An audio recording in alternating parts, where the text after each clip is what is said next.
आप देख रहे हैं बुंदेलों का अपना चैनल बुंदेलखंड टाइम्स, क्योंकि सच कभी छुपता नहीं। अभिवादन स्वीकार कीजिए दीपक वाजपेयी का। आप देखना शुरू कर चुके हैं बुंदेलखंड टाइम्स।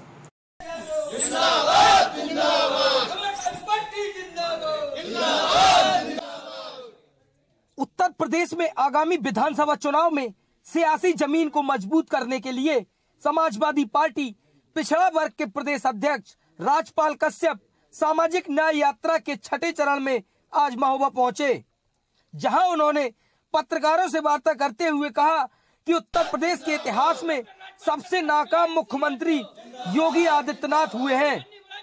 योगी सरकार में इमरजेंसी जैसा माहौल चल रहा है, हर मोर्चे पर सरकार विफल है।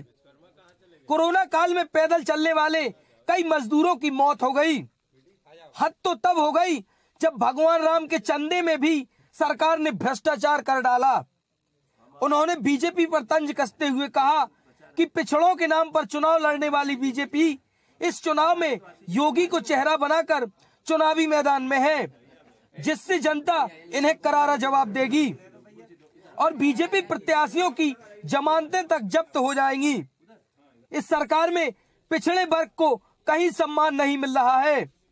कल जिलाधिकारियों के स्थानांतरण की सूची में कोई भी पिछड़े वर्ग का कलेक्टर नहीं है, जिससे इनकी मानसिकता साफ नजर आती है।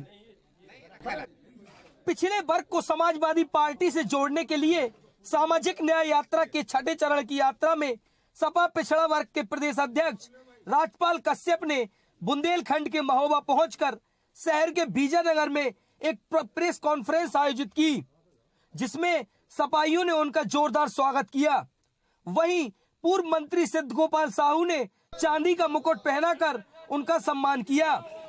इस मौके पर पत्रकारों से बात करते हुए राज कश्यप ने कहा कि महोबा में जो भी विकास वर्तमान में दिखाई दे रहा है वह मुलायम सिंह यादव और अखिलेश यादव की सरकार की देन है। बीजेपी सरकार में सिर्फ बुंदेलखंड का विनाश हुआ है।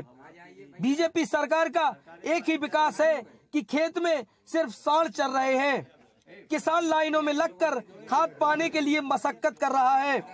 किसान की आय दोगुना करने की बात करने वाली बीजेपी को बुंदेलखंड के हालात दिखाई नहीं दे रहे हैं। ललितपुर में 2 दिन तक खाद के लिए लाइन पर खड़े एक किसान की मौत हो गई और किसी बीजेपी नेता ने शोक संवेदना तक व्यक्त नहीं की, जबकि समाजवादी पार्टी का प्रतिनिधिमंडल उसके परिवार से मुलाकात करने पहुंचा था। बीजेपी ने तो किसानों को बर्बाद करके रखा है। बुंदेलखंड में सबसे अधिक सीटें मिलने के बावजूद भी बुंदेलखंड का विकास बीजेपी ने नहीं किया। बुंदेलखंड बर्बादी की दहलीज पर खड़ा है। बुंदेलखंड में जो डैम, सड़क, तालाब दिख रहे हैं वह मुलायम सिंह और अखिलेश यादव की सरकार की देन है। इस सरकार ने डीजल इतना महंगा कर दिया कि आज किसान सिंचाई तक नहीं कर पा रहा है।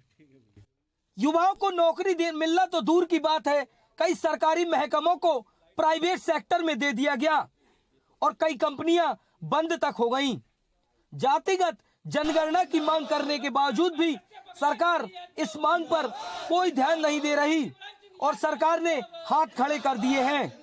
समाजवादी पार्टी जिंदाबाद। मोर्चों पे विफल हो गए, चाहे कोविड काल आया हो, कोरोना काल आया हो, उसमें भी फेल हो गए और दोनों लॉकडाउन लगे उसमें फेल हो गए। श्रमिक पैदल चलते रहे, कितने लोगों की मौत हो गई।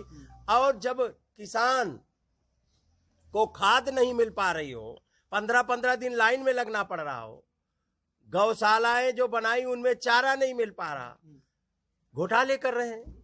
बीजेपी सरकार भ्रष्टाचार में लिप्त है और बीजेपी सरकार भ्रष्टाचार की इंतहा कर दी। भगवान राम के नाम पे भी जो इकट्ठा हुआ चंदा था उसमें भी भ्रष्टाचार करने का काम किया। जब भगवान राम को नहीं छोड़ रहे तो जनता को कहाँ छोड़ेंगे। तो ये सरकार हर मोर्चे पे विफल है। उत्तर प्रदेश में अघोषित इमरजेंसी है, उत्तर प्रदेश में जंगल राज है, कानून व्यवस्था ध्वस्त है, लूट डकैती अपहरण और हत्याओं की बाढ़ आई है। और आज किसान को जिस तरीके से धमकाया जा रहा है, केंद्र के मंत्री ने धमकाया, उसके बाद उनके बेटे ने गाड़ी से रौंदने का काम किया, हत्या करने का काम किया, और एक पत्रकार साथी रमन कश्यप की भी हत्या करने का काम किया। अभी तक मंत्री बर्खास्त नहीं हुए। ये गुंडों की सरकार है, ये गुंडई होती है। ये गुंडे, इनके मंत्रिमंडल तो देखो, सब गुंडे ही तो भरे हैं। ये बताइए कि आप पूरे प्रदेश भ्रमण कर रहे हो, बुंदेलखंड में भी आए हो, पिछड़ों को कितना साथ मिल रहा सपाइयों को? भारी संख्या में दूसरे दलों को छोड़कर बीजेपी हो या अन्य कोई दलों की करा नहीं रहे।